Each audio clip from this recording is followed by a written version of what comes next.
Good morning and welcome to गना शॉट। गना शॉट में आप सबका स्वागत है। Well, I was to talk about India, I was to talk about USA, India relations and all that. But I've switched to China. Why? Deflation is gripping China. Let's have no doubts about it. We are talking of, and this subject is very important at this point of time. Why? Because we are talking of an alternate world order, global governance, and China coming in place of USA and all that. But is that logical? That's the $1 million question. In fact, to my way of thinking, it's not even a $1 million question. It's not even a, but people have to understand.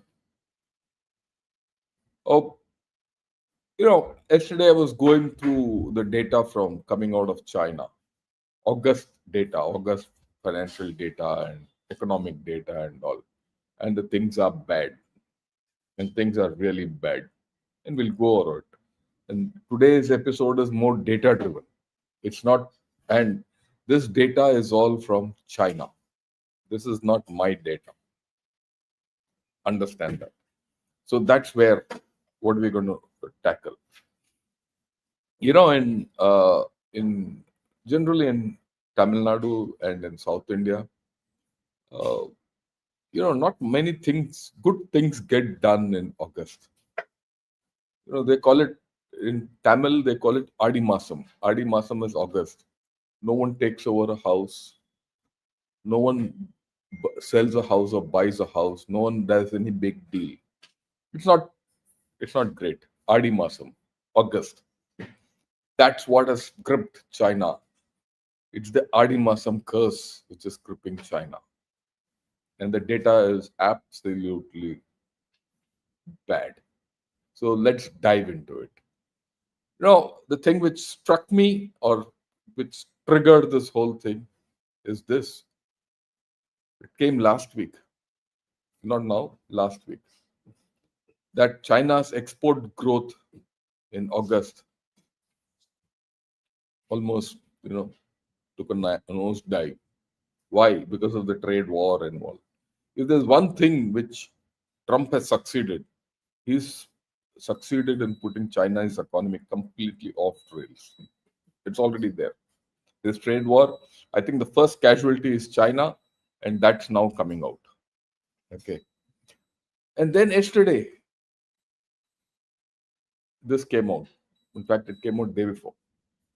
China's economy under strain in August as retail sales, industrial outputs miss forecasts. And I went into the whole lot of details. I was actually to come up yesterday evening and talk about this, but then from my heart, I spoke about Asia Cup and Davis Cup. So, but then let's get to see what it is. How does Business Standard characterize this? He says losing steam, and China's economic slowdown deepens in key August indicators. It is not only the Chinese people who are saying this, it's internationally, it's now very clear that the economic slowdown or deflation, people are not saying deflation. That's the funny part. People are not calling out as deflation. If it had been India, it would have been deflation. Because it's China, people are treating it with kids' gloves. Why? Lot of investment in China. If deflation grips the market, all their, you know, uh, fortunes will get deflated. So it's economic slowdown. That's the thing. You have to understand, right? But the Financial Times says China slips back into deflation. Okay, it's right. And if you see consumer prices, everything is all gone down. The consumer price index and producer price index, they're all gone down. Finished. They're all negative territory.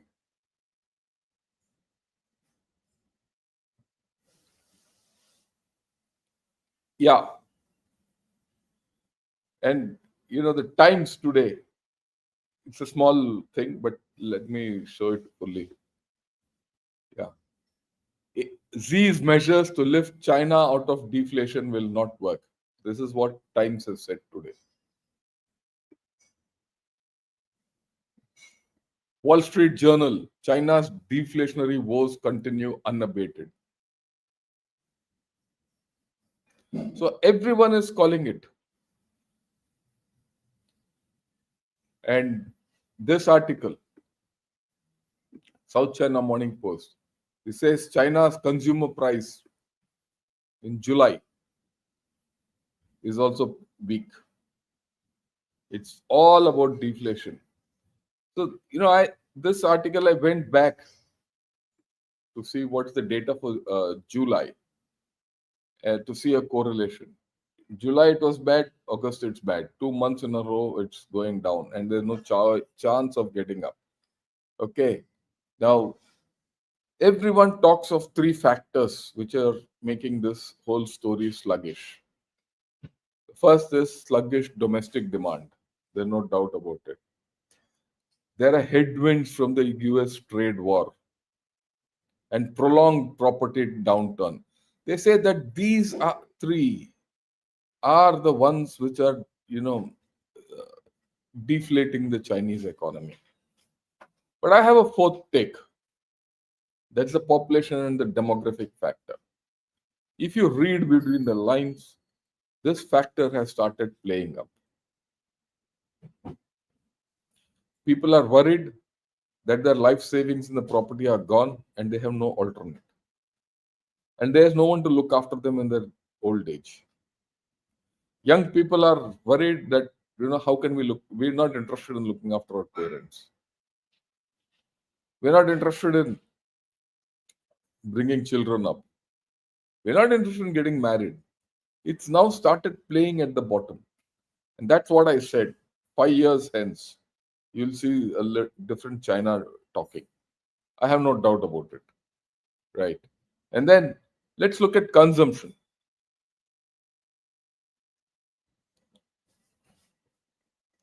Retail sales rose by 3.4% in August. Great. But they rose 3.7% in July. And officially, they forecasted, as per their internal data, it's going to be at 3.8%. So it's actually not going up. Nothing. And this is after, trade-ins and things like that. They started last year, beginning of the year, trade-in. Give your old stuff and take new stuff, and, you'll get subsidy and things like that. They all faded. That boost out of the trade-in program has passed its peak. How much can you keep trading? You can't trade your whole house in, and you don't have money to do that. Trade-in also costs money. And in August, home appliances, electronics, everything retails down. It's down, as simple as that. How have retail sales gone up? Basically by cars and EVs. Okay, you think this is going to be the end? Goldman Sachs has already said September will be even worse. He says the economy could slow more meaningfully from September onwards due to mainly to increasingly favorable conditions, unfavorable conditions. So the problems are going to get compounded as we go along. Industrial output. It grew by 5.2% in August. But in July, it was 5.7%. Okay. And their estimate was 5.75%, falling short. All their indicators are short. And this is interesting. National fixed asset investment. That's how much you're putting into infrastructure, all that. They say it rose by 0.5% in the first 8 months of 2025, just 0.5%. Okay. In the first 8 months, up to August, January to August. And they, in that byline, it rose 1.6% from January to July. Okay. Officially, their forecast is, Oh, it's gone down by 1.29% in August. But if you see the figures, the fall in August alone is 9%, 10% really. I mean, it's mathematics. You don't need great thinking for this. Because if 8 months you rose only by 0.5%, but in the first 7 months you rose by 1.6%, obviously there's negativity in the eighth month, and that's 9.6%.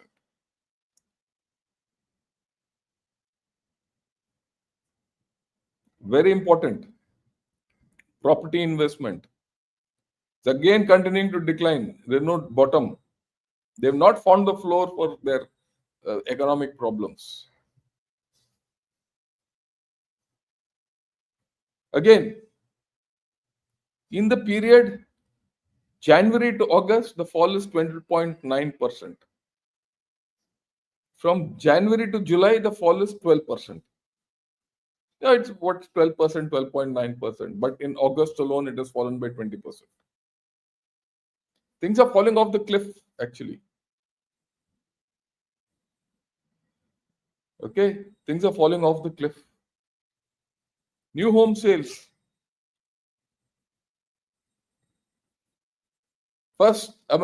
January to August, decline is 4.7%. But in the first 7 months, it was 4%. It's all both decline. But the decline is steeper now. Just in August, actually, if you see, the monthly average is around 4%, but in August, it's gone down by 9.6%.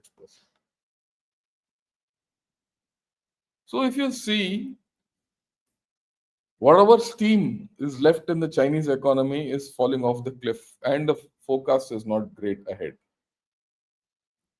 Things going ahead very poor, weak. Outboard shipments, exports. Everyone says exports. No, let's talk of exports. Rose by 4.4% year on year to $321 billion in August. In July, it was 7.2%. See the fall. And they expected 5.4% increase. 1% clean drop. Exports to US are continuing to fall. What happens in US would be damned there. Let's understand what's happening in China. Because you want to go and trade with them. You should know what your cards you're holding. In August, the decrease is 33%. If you see what happened in July, it was already a decline of 21%. June to July, the decline was 21%. July to August, the decline is 33% comparatively. So your exports are getting hit. That's why I got that first slide saying that exports are going hit. What about imports? Imports are important. China imports a lot of things to make and then resell, raw materials and all. Imports increased only by 1.3% in August. The growth was 4.1% in July. And the expected growth was 3.8% in August. So domestic demand is not there. This domestic demand for import comes from their factories, not finished goods, raw materials. So they're having, these kind of issues. So whichever way you look at it, China is bottoming out. Urban employment rate, it has gone up. And this is as per the new norms. You know what the new norms are? If a guy is employed even 2 days in a week or 3 days in a week, that too part-time, he is considered employed. So their employment norms are also watered down. And this has been in effect for the past 2 to 3 years. And that unemployment is also going up. Don't talk of the students' unemployment rate, which is on its own track. Consumer price index. Expected fall was 0.2%. Actual fall is 0.4%, double. See the economic woes of China. And everyone says economy will recover. Where will it recover from? It's bottom. There's no bottom. It's not bottoming out. Okay. And I'm just reporting figures which have come out officially from the Chinese. They are official figures. What are the unofficial figures? We all know Chinese lie. Their figures are all false.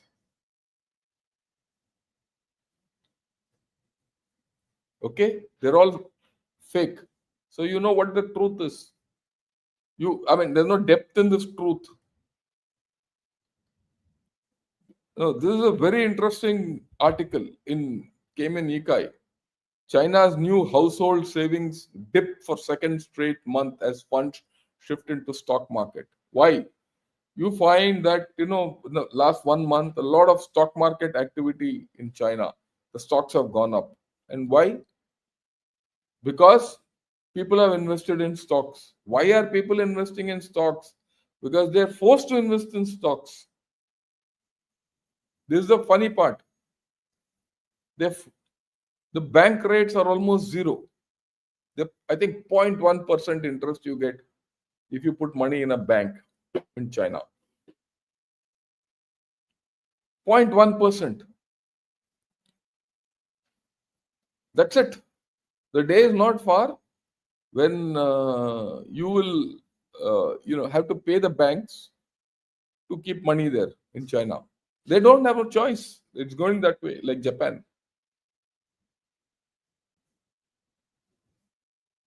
So what are people doing?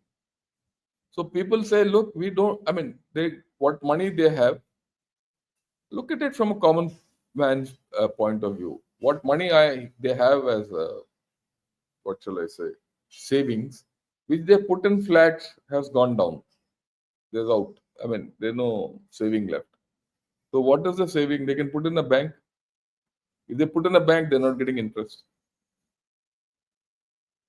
How else will they save? They can't keep buying. When you don't have savings, your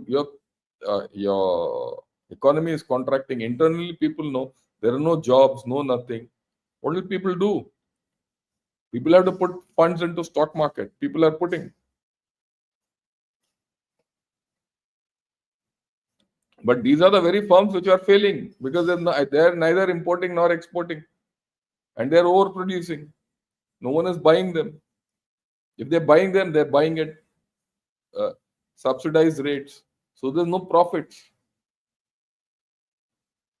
You have to understand the Chinese economy is more of volumes than margins. And if those volumes also start contracting, then what happens to the stock? And that means what is happening finally? There's a lot of froth in the Chinese economy, especially in the stock markets. Who's going to hit? Or who's going to take the hit? The people. It just keeps reinforcing what I say. China is a country of rich people China is a country of a rich state with poor people. The state is full of money. It's not the provincial governments. They are in a bad shape. The Chinese Communist Party and the government of China have a lot of money, but the provinces are weak and the people are poor. They're getting poorer.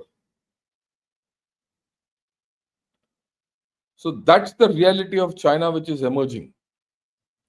Okay. Now, amidst all this, this is where I do a bit of analysis. Amidst this failing economic scenario, China is coming out with, a militaristic posture. This is a clip which the PLA has put out. And have a look at it.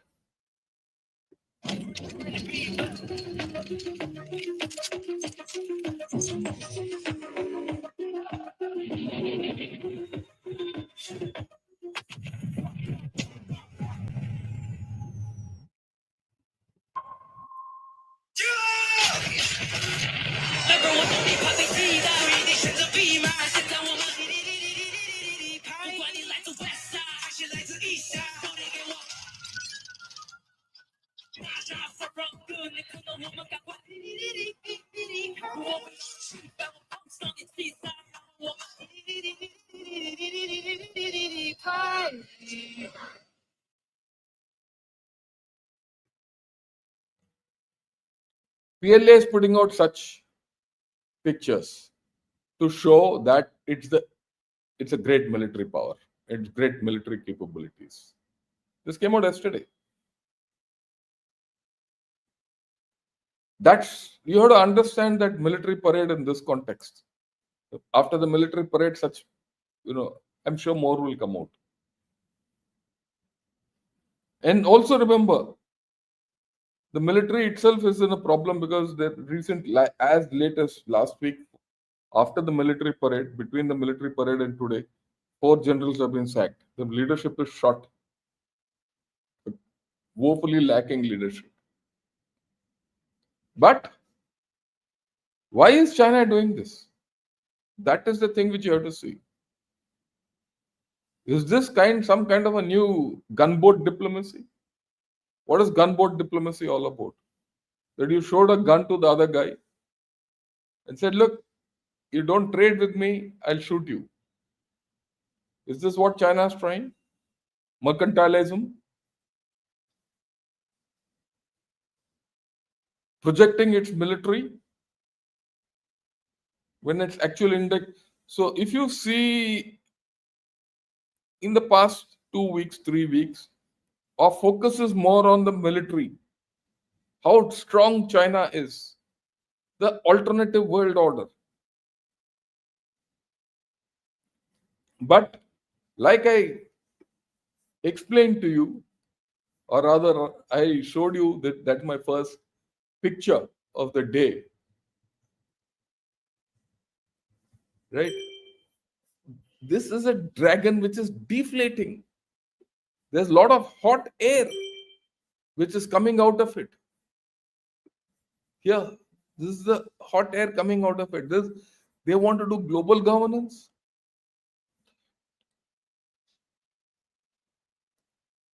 This balloon is deep. This is punctured. The dragon is punctured. I have no doubts about it.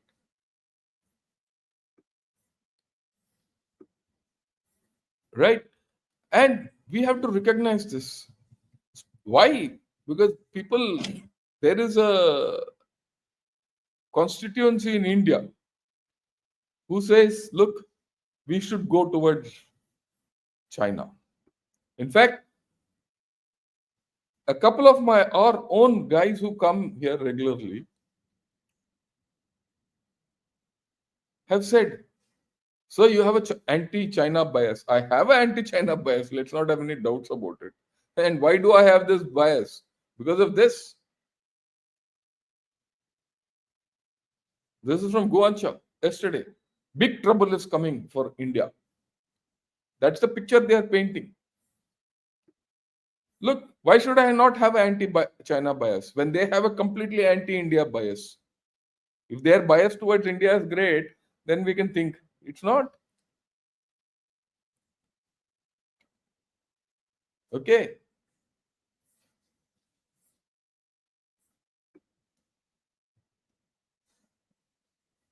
You should see the thing which is going about Rafales.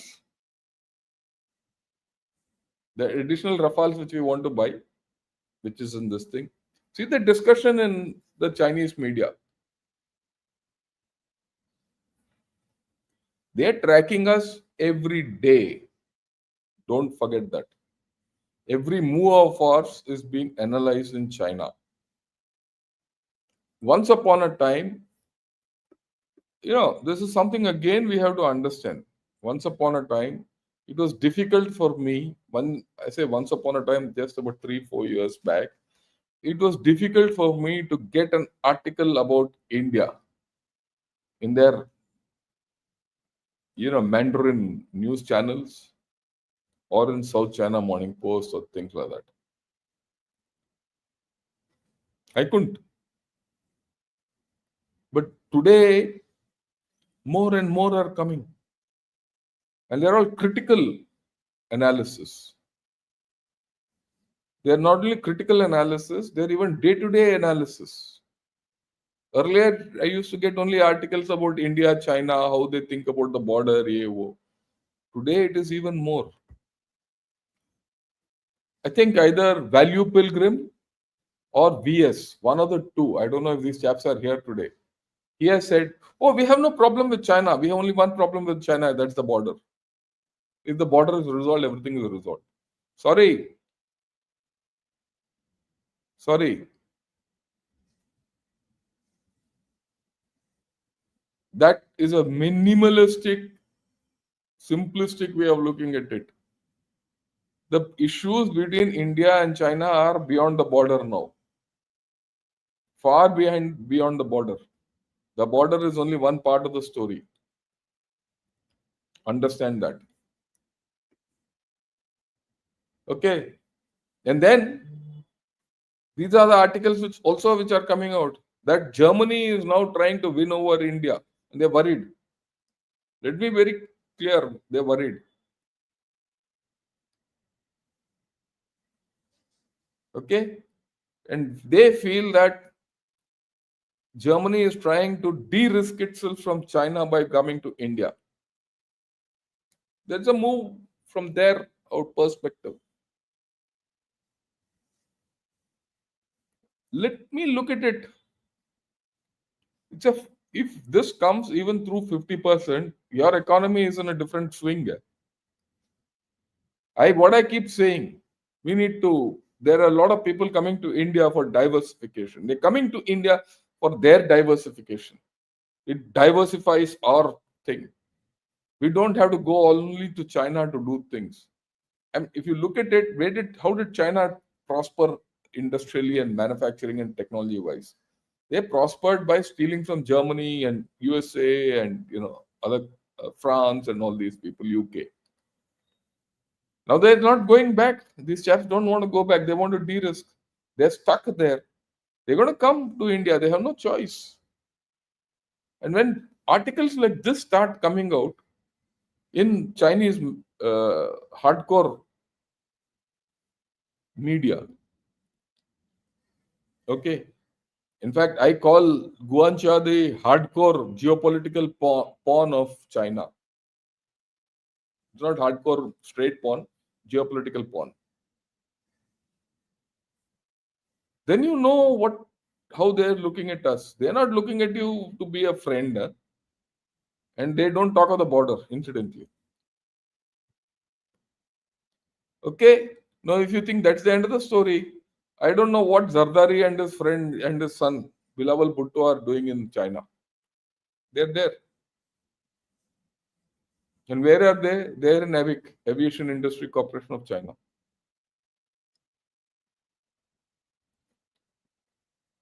So please understand, notwithstanding whatever happens, one bond which unites China and Pakistan is India.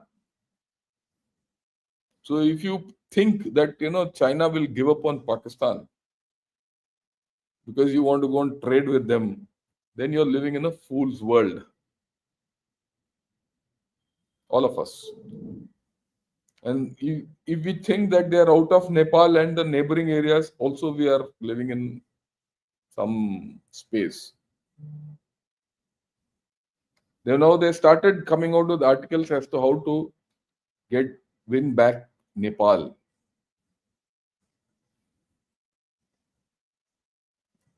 And they feel that it will not have a major impact. Why will it not have a major impact, whatever is happening in Nepal, as far as China is concerned? Because Nepal is indebted to China. This deep in debt, and it can't pay back. So naturally, China will start behaving the way it wants to in Nepal. It tells you very clearly that China is not your friend by any stretch of imagination, even if you solve the border issue. There are bigger issues. You're dealing with the country which has to go out to save itself, because internally that dragon is deflating, and they have to. That's why they're projecting themselves all over the countryside through their army, diplomacy, big talk, global governance, and all that nonsense, so that someone comes to them and they see this opportunity that USA and Trump and Navarro and Decent are giving them. Should you fall for it is the million-dollar question, right? And this is all I had to say. It's a short take of mine, more data-driven, but highlighted to prove a point. What I've been saying about China is actually now coming true from their own numbers. And this is not going to revive. I'm telling you now. It cannot revive. The world doesn't have the capability to absorb the Chinese overcapacity. I mean, it's very simple. You can buy one EV car, yeah, but that EV car has to be there for the next 10 years. And in any case, if you are in India, don't buy a EV car. Don't buy a Chinese EV car. It's the worst thing you can do.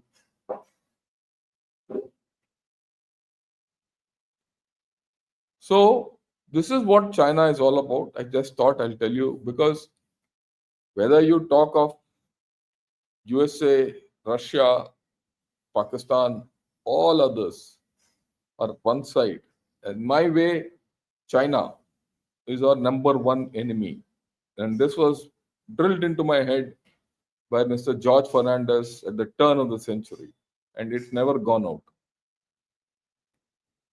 And their actions, the way I see and I analyze it, reinforces this idea of mine. Right. I hope you like this video. If you like this video, press the like button. Also subscribe to the Gunner Shot and join in as members. I'll take some questions now. First and foremost, I'd like to thank MK for becoming a member. Welcome. I think you're coming back.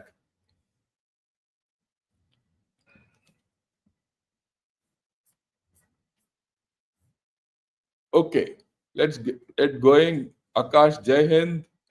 Ladybird Haru, good morning. Uniman, good morning. Desi Stand also, good morning. Raiku, Ides of August. I call it, Adi Masam. You ask anyone from Tamil Nadu what Adi Masam is, he will tell you exactly. Yeah, new intro is amazing, Lisa. Yes, I agree with you. Figuratively speaking, all this appears to be the master USA giving the slave a whipping. Yeah, probably. China is not such a great thing. That's gone. They're now in the punctured mode. That's about it. Yeah. Top of the morning field, General. Yeah, thank you. Neil Alwalia, Jai Hind. China seems to have given Orange Man the lollipop of TikTok to pamper his tariff tantrums. We'll see what comes out of the deal. We don't know what the deal is all about. You got a very valid point. China has got no option but to do these things now. Maybe 2 months back, China wouldn't have agreed to this, but now they've started agreeing. So let's see where it goes. If China is in deflation because of the US, then the inverse would happen for America's high inflation. Yes, it will happen. There's no doubt. It's already happening. We should be careful of both goods, raw and finished, being dumped on us. Yes, and that is their aim. If you see what's happened between Mr. Modi and Xi Jinping in the SEO meet at Tianjin, and the follow-up after that, they want us to open our markets, but they're not prepared to budge anything. Please understand what's happening. MAGA rebel. Why would the Americans launch the Atoms for Peace program, the first nuclear reactors in newly born Israel and Pakistan? Ask them. Ask them. Ask the Americans. So what does this go to prove? Can you trust the Americans? You can't. Ramkumar, morning. Some pattern, yeah. Sasikumar Balasundaram. Some pattern of thousands of prisoners being released both in Bangladesh and Nepal after the regime change, will they pose security problem for our borders? No, they'll pose more problems for their internal problems, not for us. Population reduced, purchasing power, government bonds, unsold infra, all contributing. But sir, it's not a political disaster. Disarray the main reason. Whatever the reason, we have to deal with the system. We have to understand the system. There is political disarray, but at the end of the day, the system is predatory. That's the thing. Bharat shares a high altitude border with China occupied Tibet, and these Chinese have no gods. China's economic survivability is predicated on vacating Tibet. I don't think so. They'll not ever. They can't, because their economic viability depends on Tibet. On the other hand, Akash, because water is there. Water. Why IAF decision makers are incompetent amongst armed forces? We'll talk of this later. This is today. This is not the talk. Yeah. With due respect about new topic, we are tired of hearing this from. Do a podcast on our neighbors. Amitesh, don't come to my channel then. I will talk what I want, what is important for India, the way I look at it. This is not an entertainment channel. This is an analytical channel. Okay. Don't give me advice this nonsense which you're saying. If you're tired of listening to me, don't come. Listen to someone else. Who's asking you to come here? I will put out what is good for me, the way I look at it. This is a market. This is open market. I'm not inviting you to come and come up with such funny comments. Yeah, patience is a virtue and waiting would be prudent. Yeah, I agree. There are a lot of people who don't have a view as to what I'm trying to do. I focus on what is most important for India. Okay? And I look at the long term and the short term. Any important issue in the long term, I will put it out the way I like it. Is Galatia Bay discussion with Rajiv was outstanding. Thank you. Many students have made notes on the China border. Yeah, thanks a lot. Are they going negative to fool the rest of the world? No. They supply a lot to Russia, and this data could be. Sorry, Ganesh. Don't think that the Chinese are ace of the game. In any case, why do they have to do that? Their entire regime survival depends on showing that they're doing well. Why will they show negative to fool the world? And whatever they sell to China, Russia has a limit. Remember, Russia is not a great economy. It's hardly $1 trillion economy. It's the 10th or 11th in the world. They don't have purchasing power capability. And their purchases are all more military in nature. Don't get don't get sidetracked from the fundamentals.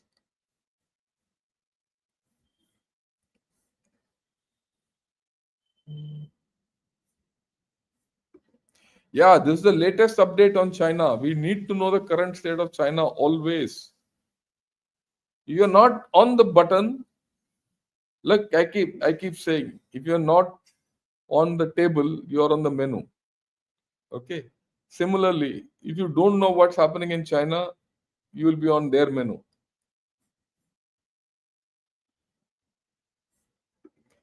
Yeah.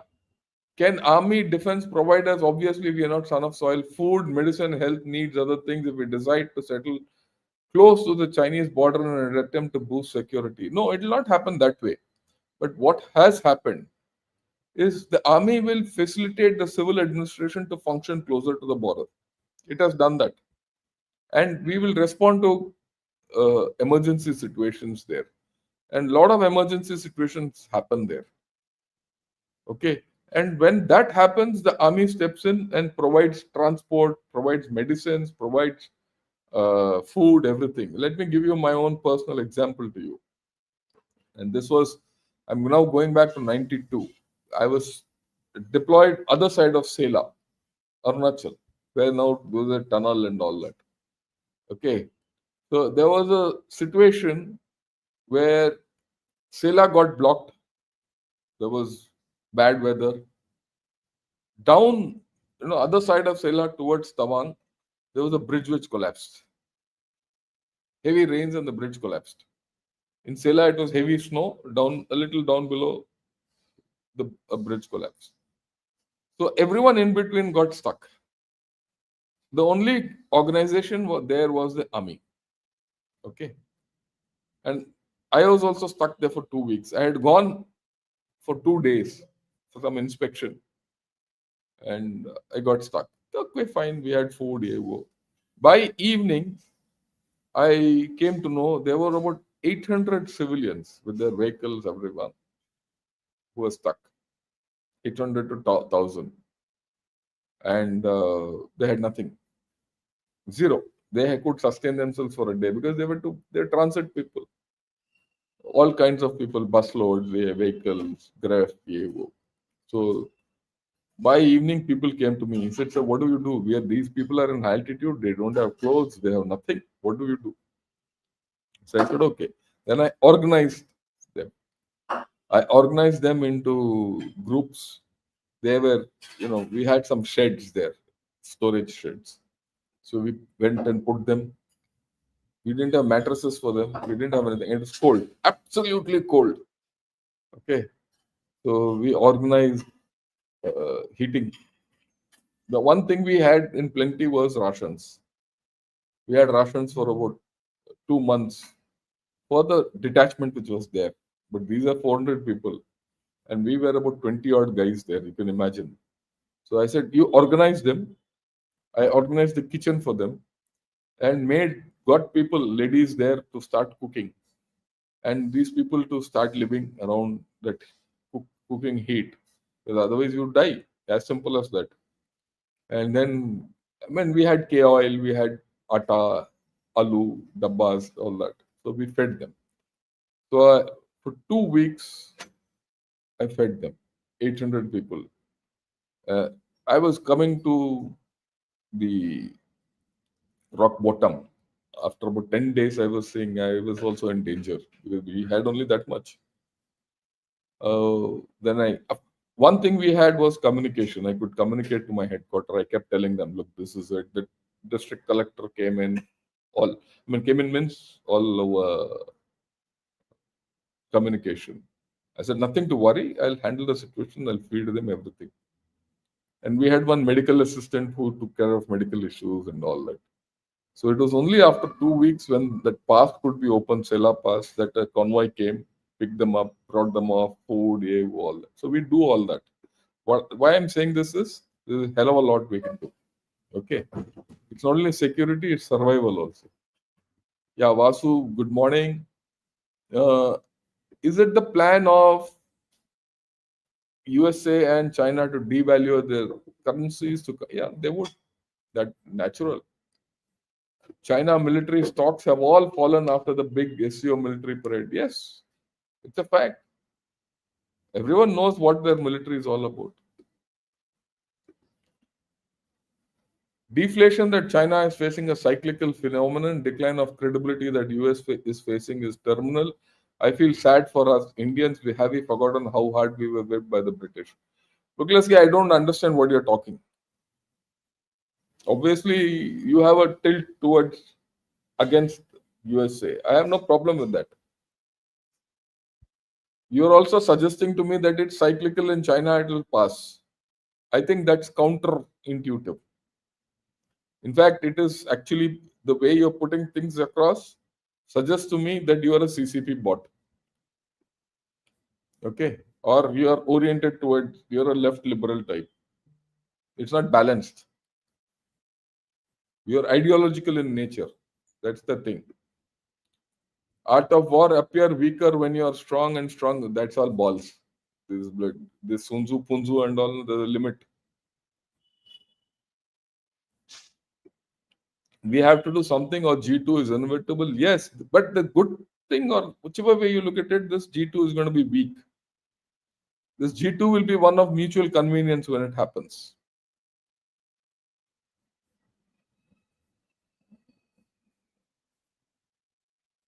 See, you are coming out now. Today, China in its first iteration of emergence is a true world power. Now you are coming out who you are. Regional competition will strengthen the West. EU stands unashamedly with US, but we cannot stand with China. Can you stand with China when that fellow is sitting halfway across your Ladakh? So now I know that you are what you are and what you stand for. Hypothetically speaking, even if US manages to decouple from China in the next decade, how adversely will affected will be China? Is it even possible for US to do so or options? I don't know whether US and China will decouple. They'll never decouple. They're too strongly intertwined with each other. But we have choices. We shouldn't get coupled with China. We have to decouple. In fact, our problem is we have overcoupled,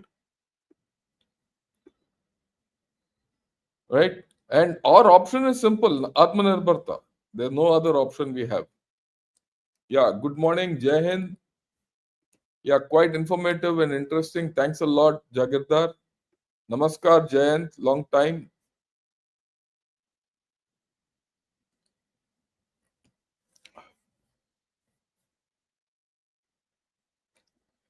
Yeah, look at this chap, Puglaski. Sir, even every move of ours was analyzed by Westminster and Washington. Let's call spade a spade, sir. Surely there must be some sense of parity to identify friend or foe. It is not that because US is my foe that China is my friend, or China is my foe and US my friend. That's what you are suggesting. You want to go us to go towards China. Mind you, I've been seeing your comment from long. Okay, I know how you're thinking by now.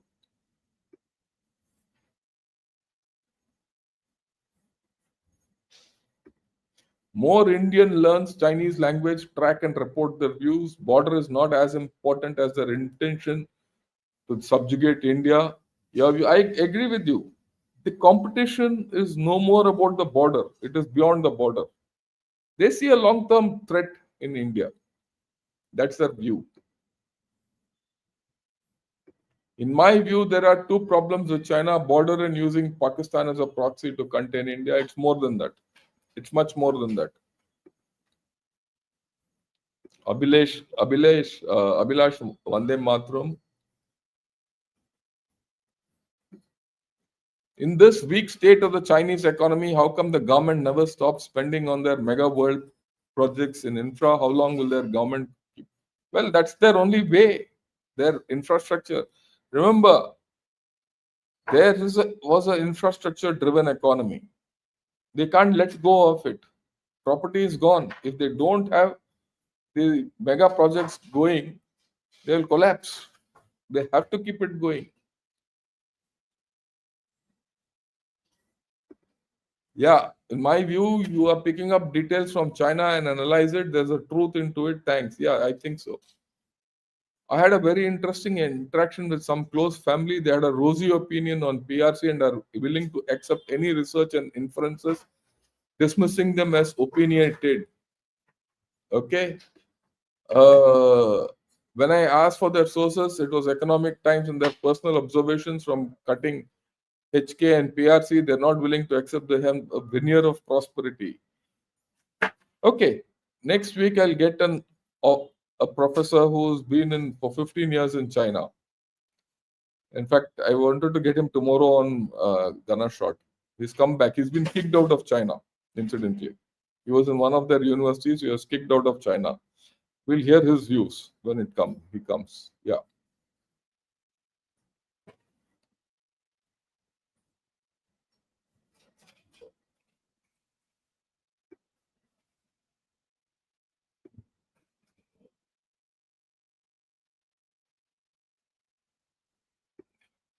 You know, what VS says, China is certainly more prosperous than India as of today. I agree with you, but it's not 60 times, 7, 10 times of India. Yes.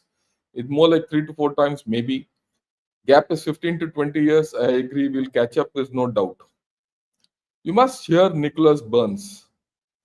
Nicholas Burns was a ambassador, US ambassador to China. In his assessment, and this is before all this nonsense, The India-China thing is like a hare and a tortoise.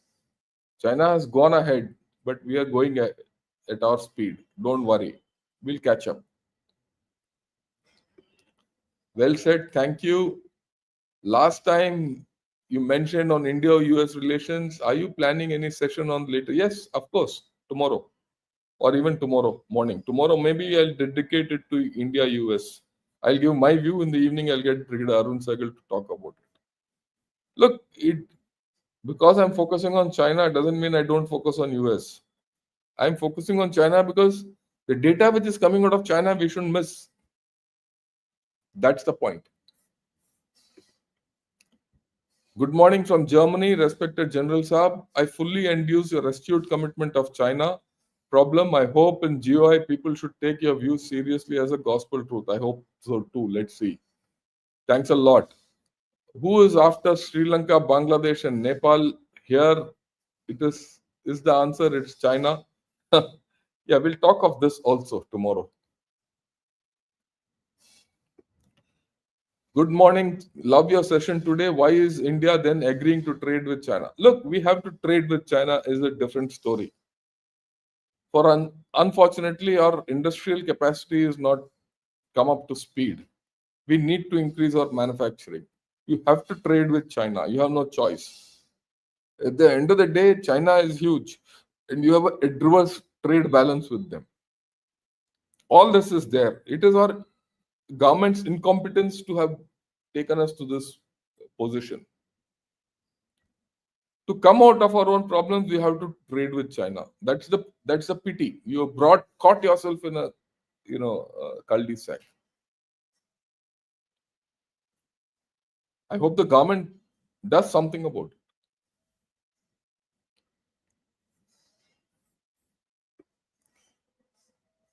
So, is Indian to company makes in China, Xiaomi makes in India? Yeah, both is Indian company makes in China, Xiaomi makes in India. So, yeah, well, these are minor issues. Yeah, with such economic problems brewing, can we expect unrest in China? Yes, you can. External push, if we can give it, nothing like it. Yeah, good morning. Thanks a lot, Kiran, for joining in. Any piece of info you share is extremely valuable, and the way you bring it about is fantastic. Yeah, I will. I have no doubt about it. Should we start investing in Africa? Of course, we should. How China is trying to tackle their dwindling birth rate, there's no way. They don't have a way. Lower population means lower consumption, and by looking at their over capacity to produce goods, what are they going to dump? Where are they going to dump? They want India to open. As simple as that. Yeah. So your analysis comprehensively your view on Bangladesh resolution time. Bangladesh won't get resolved. Let's be very clear. Unless they have elections, and then we'll see. And the elections will be in April 2026. Let's see how things happen.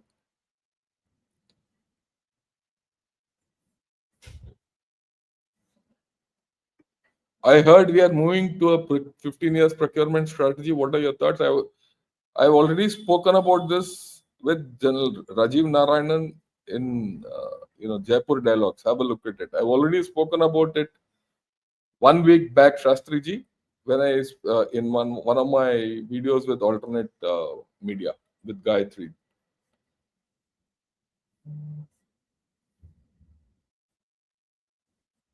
Yeah,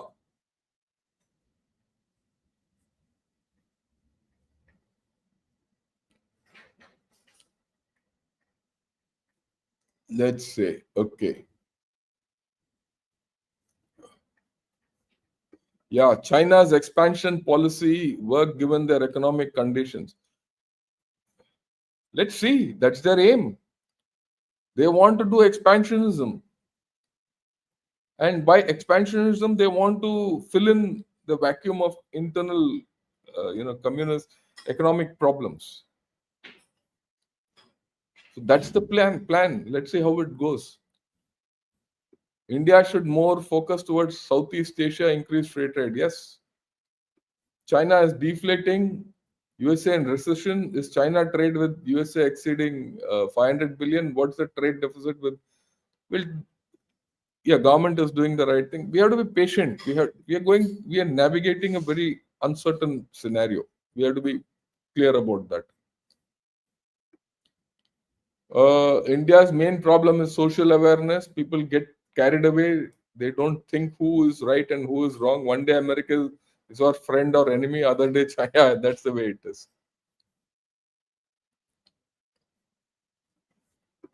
Yeah, the problems are much more than that. We might as well solve the border. I agree with you. Yeah, glaring issue.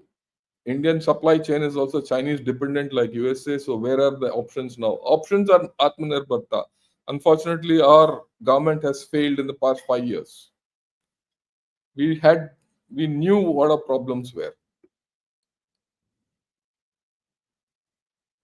I heard the Chinese government prints two of each note. Doesn't World Bank and they don't have any control over it. Yeah.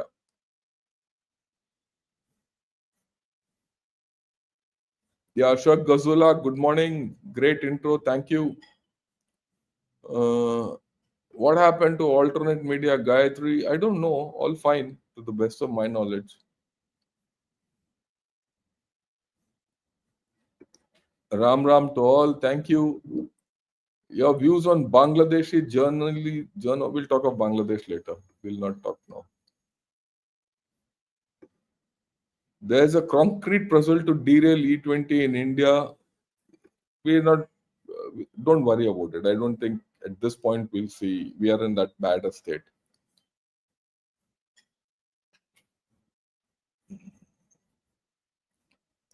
Yeah, government has failed. Okay, now I'm absolutely sure you're a pro-US influencer, just as I'm sure that you are a Chinese bot. Now I'm very clear that you are a complete Chinese bot. Okay, yeah.